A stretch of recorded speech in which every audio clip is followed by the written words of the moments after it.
আসসালামু আলাইকুম রহমতুল্লাহ। কেমন আছেন বন্ধুরা সবাই? আশা করি ভালো আছেন। আর ভালো থাকেন এই দোয়া সকলের জন্য করি। আজকে একটি নতুন বিষয় নিয়ে আপনাদের সাথে আলোচনা করতে যাচ্ছি।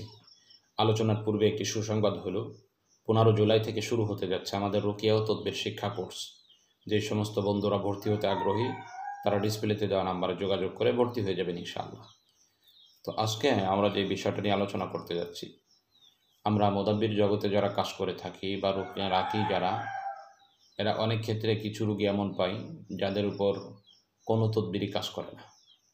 অর্থাৎ জিনগুলোকে বিদায় করতে চাইলে বিদায় হতে চায় না, তাদেরকে বন্দি করতে চাইলে বন্দি হয় না, তাদেরকে হত্যা করতে চাইলে হত্যা হয় না। অর্থাৎ তদবির জগতের যে কৌশলগুলো রয়েছে এই কৌশলগুলো তাদের জন্য কোনো ফায়দা বহন করে আনে না। এরূপ রোগী বছরে অনেকগুলোই পাওয়া যায়।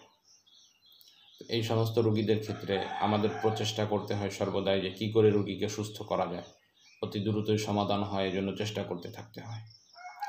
সেই চেষ্টাগুলোর মধ্যে থেকে একটা উৎকৃষ্ট চেষ্টা হলো আজকের আমলটি, যেটা নিয়ে আমরা আলোচনা করতে যাচ্ছি।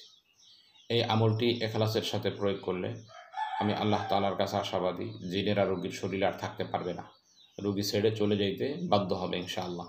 সে যত বড় শক্তিশালী জিনই হোক, যত বড় জাদুকারী হোক, আমি আল্লাহ তাআলার কাছে আশাবাদী এই দিন চলে যাবে ইনশাআল্লাহ। তাহলে চলুন দেখে নেই আমলটি। আমলটি হলো সহজ আমল। আমলটি হলো ইস্তেগফার, যেটা আস্তাগফিরুল্লাহ রাব্বি মিন কুল্লি যামবি ওয়া আতুবু ইলাইহি, এই পর্যন্ত। এই ইস্তেগফারটা 100 বার পাঠ করে সরিষার তেলের উপর ফুঁক দিতে হবে। অতঃপর একটা দুরূদ, আল্লাহুম্মা সাল্লি আলা সাইয়্যিদিনা মুহাম্মাদিন ওয়া আলিহি ওয়া আসহাবিহি ওয়া বারিক ওয়া সাল্লিম।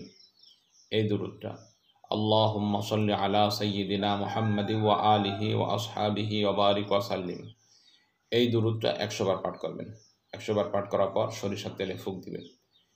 এবার এই সরিষার তেলটা প্রতিদিন একবার তার চোখে এবং তার নাকে এবং তার কানে এটা ব্যবহার করবে।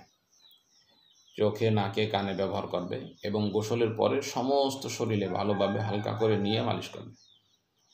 এইভাবে এই আমলটি যদি চলমান রাখে তো দেখা যাবে কিছুদিন পর্যন্ত এই আমল করতে থাকলে জিনেরা প্রচুর পরিমাণে শাস্তি পাবে, যারা এই রোগীকে কষ্ট দিচ্ছে, যারা রোগী ছেড়ে কোনো অবস্থায় যেতে চায় না।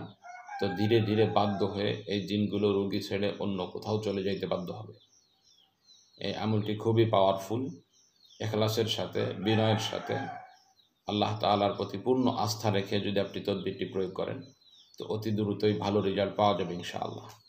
তো এই জন্যে আমি সর্বদাই বলে থাকি যে তদবির প্রয়োগের জন্য এখলাস অতি জরুরি জিনিস, বিনয় অতি জরুরি জিনিস। দুইটা জিনিস যদি পাওয়া যায় তাহলে অতি দ্রুতই সফলতা অর্জন করা যাবে ইনশাআল্লাহ। তো আজকে পর্যন্তই, দেখা হবে অন্য কোনো দিন অন্য কোনো বিষয় নিয়ে। আসসালামু আলাইকুম রহমতুল্লাহ।